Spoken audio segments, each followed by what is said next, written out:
NCR में diesel generator के इस्तेमाल पर प्रतिबंध। भड़के उद्योगपतियों ने कहा सरकार प्रदूषण रोके धंधे नहीं। राष्ट्रीय राजधानी क्षेत्र एनसीआर में डिजिटल जनरेटर के इस्तेमाल पर रोक लगाने से उद्योगपति गुस्से में हैं। उनका कहना है कि सरकार को प्रदूषण कम करने के लिए कदम उठाने चाहिए, न कि कारोबार बंद करने चाहिए। उद्योगपतियों ने सरकार से प्रतिबंध हटाने या वैकल्पिक ऊर्जा स्रोत देने की मांग की है। उनका कहना है कि वे प्रदूषण नियंत्रण के लिए जरूरी कदम उठा रहे हैं।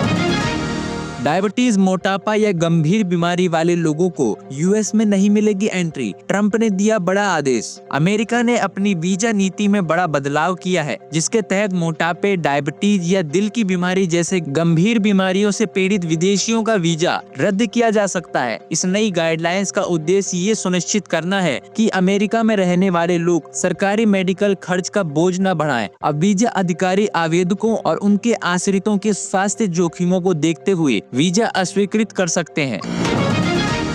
कनाडा ने वीजा नियम किए सख्त। कनाडा ने अपने वीजा नियमों को सख्त कर दिया है, जिससे अंतर्राष्ट्रीय छात्रों, श्रमिकों और पर्यटकों के लिए वहां रहना मुश्किल हो सकता है। नए नियमों के तहत अधिकारियों को वीजा रद्द करने और परमिट की फिर से जांच करने की अनुमति है। अब वीजा के लिए एक बार की मंजूरी लागू नहीं होगी, बल्कि इसे समय समय पर चेक या नवीनीकृत करना होगा। डीएनए की खोजकर्ता जेम्स वॉटसन का निधन। 1962 में मिला था नोबेल पुरस्कार। डीएनए खोजकर्ता नोबेल पुरस्कार विजेता जेम्स वॉटसन का 97 वर्ष की आयु में निधन हो गया। जेम्स वॉटसन ने 1953 में डीएनए की ट्विस्टेड लेडर संरचना यानी डबल हेलिक्स की खोज की थी। इसी खोज के बाद चिकित्सा, अपराध जांच, जोनोलॉजी और नैतिकता के क्षेत्रों में नई क्रांति आई थी। दरअसल जेम्स वॉटसन ने 1953 में ब्रिटिश वैज्ञानिक फ्रांसिस क्रिक के साथ मिलकर डीएनए की डबल हेलिक्स संरचना की पहचान की थी, जो 20वीं सदी की सबसे बड़ी वैज्ञानिक खोज में से एक है। ओलंपिक में क्रिकेट की वापसी पर बड़ी बात बोल गई आईओसी प्रेसिडेंट। भारत में तलाश रही है सही पार्टनर। लॉस एंजलिस में होने वाले अगले ओलंपिक खेलों में क्रिकेट भी होगा। लंबे समय के बाद खेलों के महाकुंभ में क्रिकेट की वापसी हो रही है। इस बात से इंटरनेशनल ओलंपिक कमेटी यानी आईओसी की अध्यक्ष क्रिस्टी कोवेंट्री काफी खुश हैं। हालांकि उन्हें अभी एक चिंता सता रही है। दरअसल उन्होंने बताया कि आईओसी देश में खेलों के सही टेलीकास्ट के लिए सही मीडिया पार्टनर तलाश करने की प्रोसेस में है। क्रिस्टी आईओसी की पहली महिला अध्यक्ष हैं। 7 साल बाद एक्टिंग कमबैक करने के लिए तैयार अनुष्का शर्मा। उठी चकदा एक्सप्रेस को जल्दी रिलीज करने की मांग। अनुष्का शर्मा के फैंस के लिए खुशखबरी है। खबर है कि उनकी फिल्म चकदा एक्सप्रेस को बहुत जल्द रिलीज किया जा सकता है। एक्ट्रेस ने इसकी शूटिंग सन 2022 में पूरी कर ली थी। उन्हें आखिरी बार शाहरुख खान के साथ फिल्म जीरो में देखा गया था, जो कि सन 2018 में पर्दे पर आई थी।